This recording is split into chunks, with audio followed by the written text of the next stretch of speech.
Bonjour à tous et bienvenue dans ce nouvel épisode des questions à côté sur le thème de la Maison Blanche. Alors, c'est parti.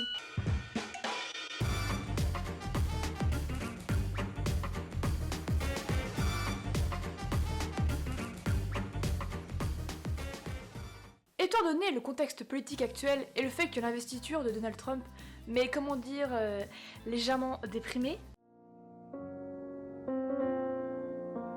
ou plutôt carrément déprimée en fait. Du coup, j'ai décidé de parler d'un truc super important, la Maison Blanche. Donc, pour l'occasion, je vous ai demandé de me poser des questions sur la Maison Blanche. Commençons tout de suite. Première question. Pourquoi la Maison Blanche est-elle blanche? Question somme toute essentielle posée par Benjamin, qui, soit dit en passant, a une superbe photo de profil.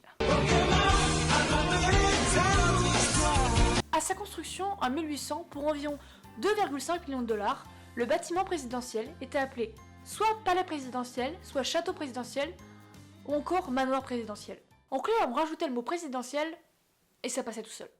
Les toilettes présidentielles, le chien présidentiel, la choucroute présidentielle.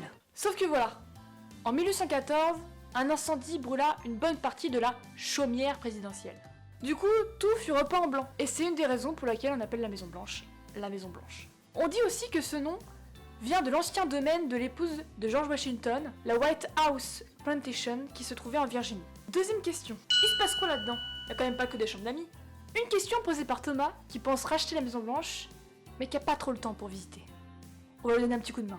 Alors non Thomas, il n'y a pas que des chambres d'amis. Et heureusement. En tout, il y a 132 pièces, sur une superficie d'environ 5100 m². Il y a 4 étages dans le bâtiment principal, 2 dans l'aile est et 2 dans l'aile ouest.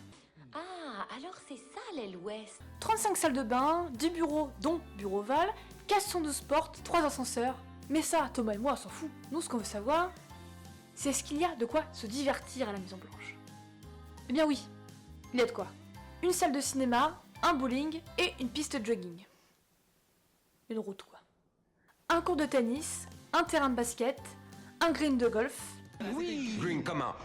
Oh, super green aussi green. Évidemment une pistoche. Ça c'était forcé. Et concernant les chambres d'amis, il y en a 16 en tout. Ce qui est pas énorme en fait. Ils ont pas trop d'amis je pense. Question numéro 3. Est-ce qu'il y a vraiment un bunker dans la Maison Blanche et où se trouve-t-il? Une question posée par Amandine. Alors si comme moi et Amandine, tu regardes souvent des films d'action et des films catastrophes, tu as l'habitude de voir le président dans une salle sécurisée ou un bunker. Quoi? Une chambre de survie, une forteresse à l'époque médiévale. On m'en a parlé. Mais connaissant le cinéma américain, on se doute qu'il y a un petit peu d'exagération quand même. Alors il y a vraiment un bunker à la Maison Blanche. Il est appelé l'Executive Briefing Room ou Centre opérationnel d'urgence présidentielle en français. Il est situé sous l'aile est. Construit à l'origine pour protéger Franklin Roosevelt pendant la Seconde Guerre mondiale, il est conçu pour résister à une attaque nucléaire. Et voilà, c'est la fin de ce 4e épisode des questions à côté. Alors j'espère que ça vous plaît. Si vous avez une question qui vous empêche de vous endormir, n'oubliez pas de les écrire en commentaire, j'y répondrai. Alors à bientôt pour un nouvel épisode. Salut!